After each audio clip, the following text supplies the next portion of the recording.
നമസ്കാരം. പ്രതാപ് ടി വിയിലേക്ക് എല്ലാ കൂട്ടുകാർക്കും സ്വാഗതം.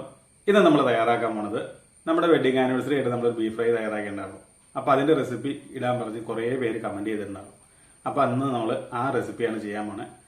അപ്പോൾ ബീഫ് ഫ്രൈ എങ്ങനെ തയ്യാറാക്കണമെന്ന് നമുക്കൊന്ന് കണ്ടു നോക്കാം. ബീഫ് ഫ്രൈ തയ്യാറാക്കാനായിട്ട് നമ്മൾ 1 കിലോ ബീഫാണ് എടുത്തേക്കുന്നത്. അത് നല്ല അതിന്റെ വേസ്റ്റൊക്കെ നന്നായിട്ട് കളഞ്ഞ് നല്ല ബീഫാണ് നമ്മൾ എടുത്തേക്കുന്നത്. ഇനി അതിലേക്ക് വേണ്ട സാധനങ്ങളൊക്കെ ചേർത്ത് കൊടുക്കാം. ഒരു ചെറിയ സവാള ഇതുപോലെ ചെറുതായി അരിഞ്ഞത്, 3 പച്ചമുളക് 2ആയി കീറിയത്, 1 കുടം വെളുത്തുള്ളി 2ആയി കീറിയത്, ഒരു വലിയ കഷ്ണം ഇഞ്ചി നീളത്തിൽ അരിഞ്ഞത്, 1/4 ടീസ്പൂൺ മഞ്ഞൾപ്പൊടി, 1.5 ടീസ്പൂൺ സാദാ മുളക് പൊടി, 1 ടീസ്പൂൺ മീറ്റ് മസാല, ആവശ്യത്തിന് കല്ലുപ്പ്, ഒരൽപ്പം കറിവേപ്പില. ഇനി നല്ലതുപോലെ ഒന്ന് തിരുമ്മി യോജിപ്പിക്കാം. ഇതേ പൊടികൾ ഇത്രയും പോരാട്ടോ. ഞാനിത് നമ്മളൊന്ന് വേവിച്ചെടുക്കാൻ വേണ്ടി മാത്രമാണ് ഇത്രയും പൊടികൾ ചേർക്കുന്നത്. ഫ്രൈ ആക്കുമ്പോൾ കൂടുതൽ പൊടികൾ വേറെ ചേർക്കണം കേട്ടോ. അന്നേരം ഞാൻ പറഞ്ഞുതരാം. ഇപ്പോൾ തിരുമ്മി വേവിക്കാൻ വയ്ക്കുമ്പോഴേ ഉപ്പും മുളകൊക്കെ ഇല്ലെങ്കിൽ വെന്ത് കഴിഞ്ഞ് കഴിഞ്ഞാൽ ഈ കഷ്ണത്തിനൊരു ടേസ്റ്റ് ഉണ്ടാവില്ല. അപ്പോൾ അതുണ്ടാവാൻ വേണ്ടിയിട്ടാണ് നമ്മൾ അല്പം പൊടികളൊക്കെ ചേർത്തിട്ട് വേവിക്കാൻ വയ്ക്കണം. അതുപോലെ തിരുമ്മി യോജിപ്പിച്ചിട്ടുണ്ട്.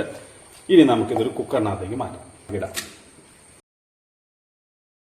ഇനി ഇത് വെള്ളം ഒഴിക്കാതെ അടച്ചു വെച്ചത് 1 വിസിൽ വരുന്നവരെ ഒന്ന് വേവിക്കാം. അപ്പോൾ നമ്മൾ ഒരു വിസിൽ വന്നു. നമ്മൾ കുക്കർ ഓഫ് ചെയ്തിട്ടുണ്ട് കേട്ടോ. ഇനി അതിനകത്തിരുന്ന് അതിൻ്റെ എയറൊക്കെ ഒന്ന് പോയി വരട്ടെ കേട്ടോ. നമ്മളൊരൊട്ടും വെള്ളം ഒഴിക്കാതെ വേവിച്ച ബീഫാണ് കേട്ടോ. ദൂരം വെള്ളം നോക്കി. ഇനിയിപ്പോൾ വെള്ളം ഊറ്റി കളയാതെ നിങ്ങൾക്ക് തയ്യാറാക്കണമെന്നുണ്ടെങ്കിൽ കുഴപ്പമില്ല. നിങ്ങൾ വെള്ളം വറ്റിച്ചെടുത്താൽ മതി കേട്ടോ. കുറച്ച് താമസം വരുമെന്ന് മാത്രമേ ഉള്ളൂ. ഇത് പെട്ടെന്ന് ആവാൻ വേണ്ടിയിട്ടാണ് നമ്മൾ വെള്ളം ഊറ്റി മാറ്റിയത് കേട്ടോ. അപ്പോൾ ഇനി നമുക്കിത് ഫ്രൈ ആക്കാനായിട്ട് അടുപ്പത്തേക്ക് വെക്കാം. ചൂടായ ചട്ടിയിലേക്ക് 2 ടേബിൾ സ്പൂൺ വെളിച്ചെണ്ണ ഒഴിച്ചു കൊടുക്കാം. വെളിച്ചെണ്ണയുടെ അളവ് വെച്ച് കൂടുതൽ വേണം കേട്ടോ ഫ്രൈ ആക്കുമ്പോഴേ. 1 ടീസ്പൂൺ കടുക്, 1/2 ടീസ്പൂൺ പെരുംജീരകം, 2 മീഡിയം സൈസ് സവാള ഇതുപോലെ ചെറുതായി പൊടിയായി അരിഞ്ഞത്, ഒരു വലിയ തേങ്ങയുടെ പകുതി ഇതുപോലെ കൊട്ടായി നീളത്തിൽ അരിഞ്ഞത്. ഇത്രയും നമുക്ക് നല്ലതുപോലെ ഒന്ന് വാട്ടിയെടുക്കണം. 4 വറ്റൽമുളക് ഇതുപോലെ ചെറുതായി വാടി വരാൻ തുടങ്ങുമ്പോൾ ഒരു 10 വെളുത്തുള്ളി 2ആയി കീറിയത്, ചെറിയ കഷ്ണം ഇഞ്ചി നീളത്തിൽ അരിഞ്ഞത്, ഒരൽപ്പം കറിവേപ്പില. ഇതെല്ലാം നമ്മൾ ആദ്യം ഇറച്ചി വേവിക്കാനായിട്ട് ചേർത്തതാണ്. പക്ഷേ എങ്കിൽ അല്പം കൂടി ചേർക്കും, എന്നാലാണ് അതിന് നല്ല ടേസ്റ്റ് ഉണ്ടാവും. ഇതുപോലെ നന്നായി വാടി വന്നു കഴിയുമ്പോൾ അതിലേക്ക് 2 ടീസ്പൂൺ കാശ്മീരി മുളക് പൊടി ഒന്ന് ഇളക്കി കൊടുക്കാം. ഇനി അതിലേക്ക് നമ്മളെ വേവിച്ച് വെച്ചിങ്ങനെ ബീഫ് ചേർക്കാം കേട്ടോ. ഇനി നല്ലതുപോലെ ഇളക്കി വേവിക്കാം. ഇനി അതിലേക്ക് 1.5 ടീസ്പൂൺ കുരുമുളക് പൊടി ചേർക്കാം. അതോടൊപ്പം തന്നെ 2 ടീസ്പൂൺ മീറ്റ് മസാല കൂടി ചേർക്കാം.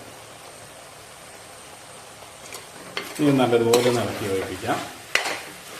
ചെറു തീയിൽ വെച്ച് ഇതിൻ്റെ വെള്ളമൊക്കെ വറ്റി നന്നായിട്ട് കറുത്ത് വരട്ടെ കേട്ടോ. അപ്പോൾ നമ്മുടെ ഫ്രൈയും തയ്യാറായിക്കൊണ്ടിരിക്കുകയാണ്. അടിപൊളിയായിട്ട് വെള്ളമൊക്കെ വറ്റി കറുത്ത് വരാൻ തുടങ്ങിയിട്ടുണ്ട്. അപ്പോൾ അതായത് കണ്ടോ, നമ്മുടെ ബീഫ് ഫ്രൈയും തയ്യാറായിട്ടുണ്ട്. ഇത് വേണമെങ്കിൽ കുറച്ചുകൂടി കറുപ്പിക്കണമെന്നുണ്ടെങ്കിൽ ചെറു തീയിൽ വെച്ച് വീണ്ടും ഇങ്ങനെ വച്ചുകൊണ്ടിരുന്നാൽ വീണ്ടും കറുത്ത് വരും കേട്ടോ. കൊടുക്കണം. ഇനി എപ്പോഴും നമ്മളിത് ഇളക്കിയിട്ട് കൊണ്ടേയിരിക്കണം, കാരണം നമുക്ക് അല്ലെങ്കിൽ പെട്ടെന്ന് അടിക്കണം. അപ്പോൾ അത് ഇത്രേ ഉള്ളൂ നമ്മൾ വെഡിങ് ആനിവേഴ്സറിക്ക് തയ്യാറാക്കിയ ബീഫ് ഫ്രൈയുടെ റെസിപ്പി. അപ്പോൾ എല്ലാവരും ട്രൈ ചെയ്ത് നോക്കണം കേട്ടോ. എല്ലാവരും ഇഷ്ടപ്പെടും. വളരെ സിമ്പിളാണ്. അപ്പോൾ ഈ രുചി എല്ലാവരിലും എത്തട്ടെ.